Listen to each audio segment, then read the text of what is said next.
So don't give up. You still have a couple to prove wrong. And when I said that I wanted to start my own business, people laughed at me. They laughed. They got right in my face and laughed and pointed and said, "You're going to start your own business?" I said, "Okay, I'm going to film my own TV show." People laughed at me. When I said that I'm going to work for myself, I'm going to be my own boss, people laughed at me. When I'm going to go be a motivational speaker, they laughed at me. They're going to laugh at you too when you want to follow your dreams. And so the quote, "Don't give up, you still have a couple of people to prove wrong," is that you will always have people in your life that are going to tell you why something can't be done. And so to do it anyways.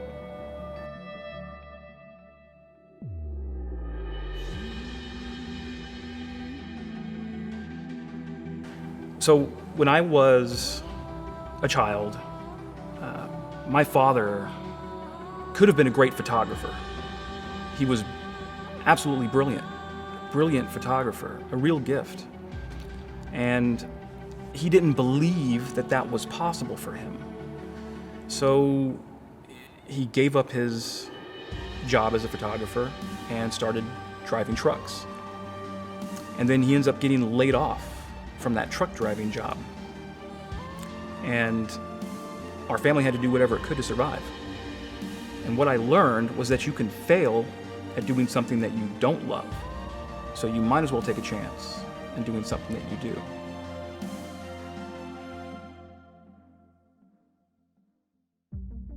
If I were to give any words of wisdom to any students, any people thinking about starting their own business, I would say, and this comes from somebody that I watch named Eric Thomas, I would say you need to get off average. So nobody really likes average. Your teachers don't like average. Your boss doesn't like average. Success is allergic to average. Success won't have anything to do with average. So the next time you give a below effort, the next time you give a 70% effort or a 50% effort or a 30% effort, I want you to go back and think about what you were thinking about at the time you gave that low effort. And I'd be willing to bet you were thinking, I got to versus I get to.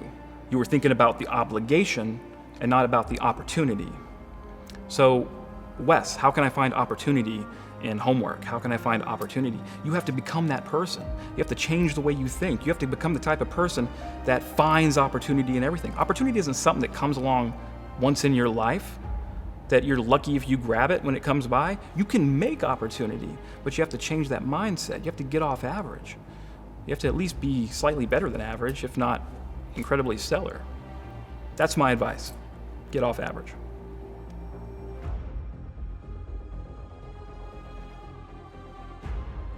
I didn't always know that I wanted to be an entrepreneur.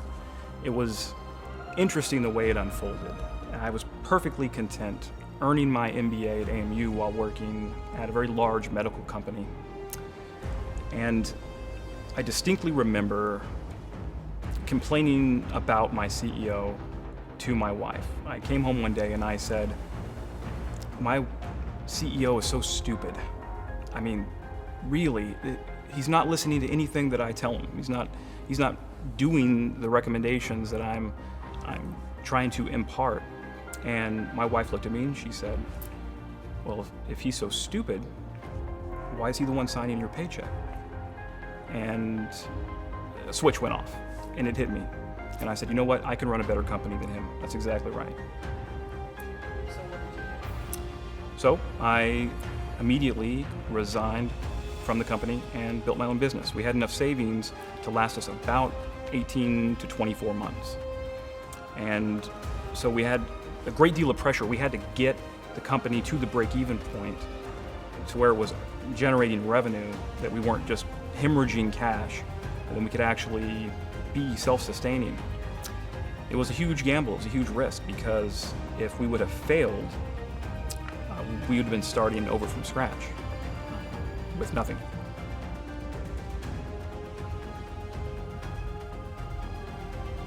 The reason why veterans make the best entrepreneurs is because they have all of these military traits that translate very well into the murky world of entrepreneurship.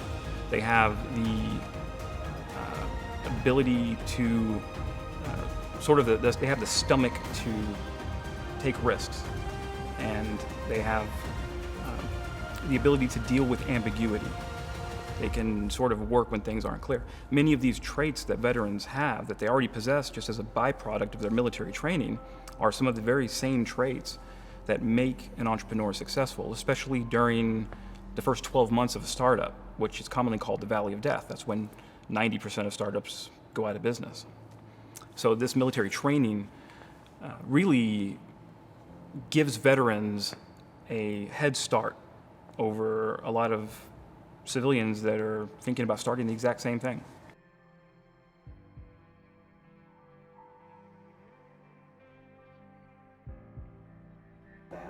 Well, sure. Philosophy. So the main thing that I say to people when I'm trying to encourage people to follow their dreams is that we've been told in our lives that we're supposed to go to school, graduate, get a job, maybe meet someone, have some kids, put some money away for retirement, and then die gracefully. This is what society tells you you're supposed to do. And what people don't understand is that life can be so much broader than that once you realize that you can actually do whatever it is you want to do. Most of us go through life pretending that we don't have any special goals or ambitions or desires, when really, deep down inside, we do really want more.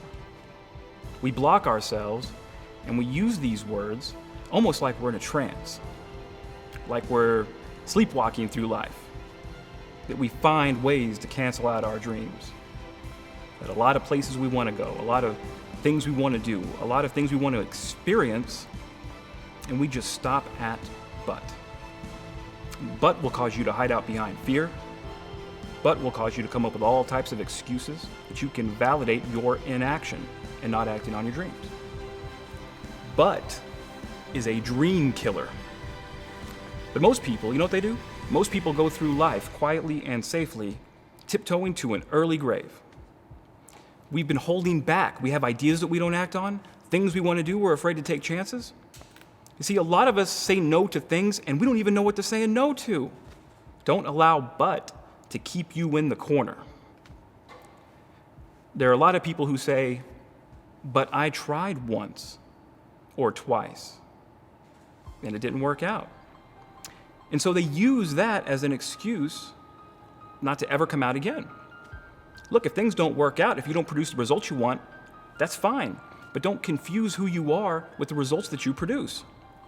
Do what you can, where you are, with what you have, and never be satisfied. Yeah, don't get satisfied with yourself. Always know that wherever you are, that you can enjoy more, that you deserve more. Why don't you decide now that you're going to expand your world? That if other people can learn, you can learn too. See, if you're working on your dream, sure, there are going to be times when you're going to want to quit. Sure, there are going to be times when life will knock you down and catch you on the blind side. But the challenge is to hold on. And if you hold on tenaciously, I say the universe is on your side. See, if you don't decide to live your life, if you don't decide to step into your fears, if you don't decide to say yes to your life, it'll never work for you. You've got to live what's in you. Life is too short and unpredictable. But what do we say? What? There'll always be tomorrow. Oh no. There are no guarantees you're going to be here tomorrow. A lot of people who were here yesterday aren't here today. Always something there to build a case on why we can't move on, why we can't grow to the next level, why you can't begin to manifest your greatness, why you can't begin to live life on your terms. That you're going to say, it's not worth it? Yes, that's going to be right there for you. It's going to be in your face telling you to go back. So if there's something you've always wanted to do, take it head on. Life will never be the same again. Live your dream.